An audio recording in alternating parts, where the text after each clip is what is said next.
Now we're going to talk about the power of the mastermind. This is a big deal. Um, in interviews over the years, Napoleon Hill, when they asked him which of his uh, attributes was the most important to being successful, he usually came down with the mastermind principle. And so he thought it was a very important part, if not the most important part of his program.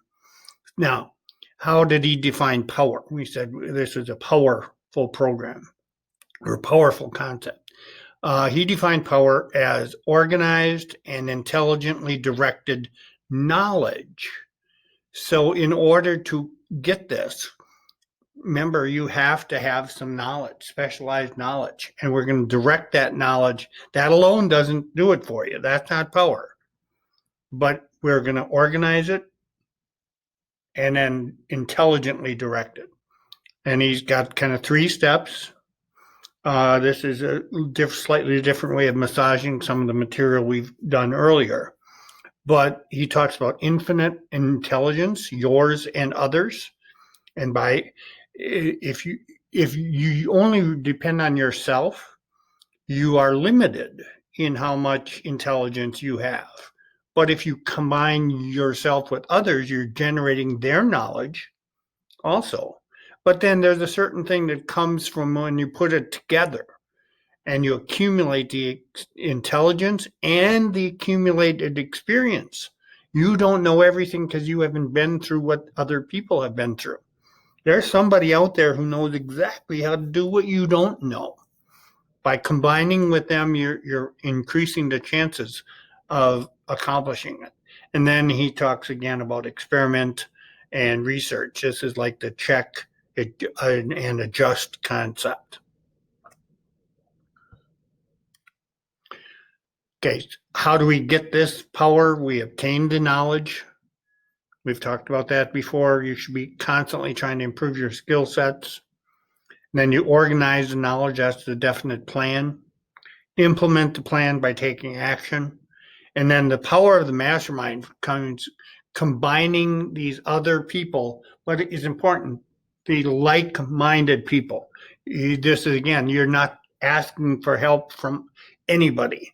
You're going to put them to some test to find out if they are like-minded. Are they positive? Are they the type people you want to associate with? That's very, very important to the whole idea. Basic definition of a mastermind is the coordination of knowledge and effort in a spirit of harmony between two or more people for the attainment of a definite purpose. So when you kind of put your mastermind group together, this is sort of what you run everybody through. Are they like-minded? And do they bring something to the table that you need? Do they have knowledge and experiences that would be beneficial?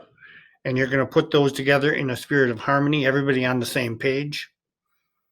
And two or more people, kind of most of the material Napoleon Hill talked about afterwards were probably 5 to 7 people is maybe the ideal number in the mastermind. This is not something where you want to put 114 people together. A small group is sort of the ideal scenario. By the way, this is not a step you want to skip. This is all very integral part of Napoleon Hill's strategy. And he viewed it as necessary if you're going to accomplish. And I can't emphasize enough, he does it as well, the idea of perfect harmony. You need people all on the same page. They have to get along, so there's no personality conflicts there. And they all are trying to accomplish the same thing. They have the same objectives. So it's not really easy to put a mastermind together. In a future program, I'll maybe go through the steps to actually, in some detail, put this together.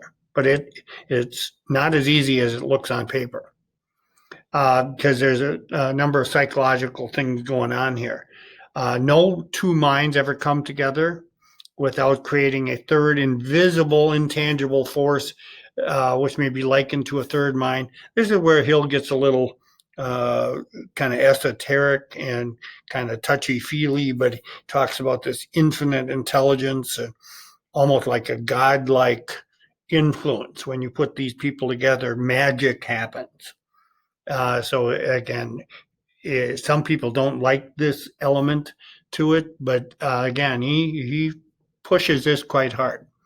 Essentially, this is the idea: two heads are better than one. Most people have experienced some of that in working in with other people. But again, emphasis on like-minded people.